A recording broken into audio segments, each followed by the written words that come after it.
Hi guys, সবাইকে জানি good morning. Guys সকাল সকাল দেখো মাম্মামের স্নান খাওয়া সব হয়ে গেছে আর মাম্মামকে করছি স্কুলের জন্য রেডি। আর আজকে তো শুক্রবার গাইস, তোমরা তো জানো কেরালায় শুক্রবার করে তাড়াতাড়ি করে স্কুলে যেতে হয়।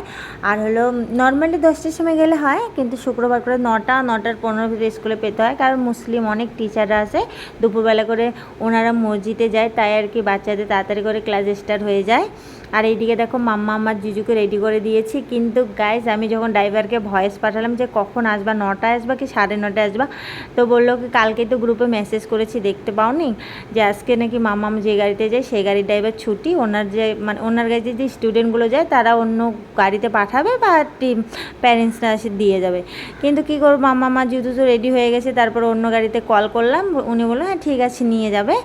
আর এত ভুলো মন গাইজ, কেন যে আমি হোয়াটসঅ্যাপে ঢুকি না, কেন যে আমি দেখি না গ্রুপ, সেটাই বুঝতে পারি না। তো আজকের ভিডিও এতটুকুই গাইজ, তো বাই বাই, লাভ ইউ।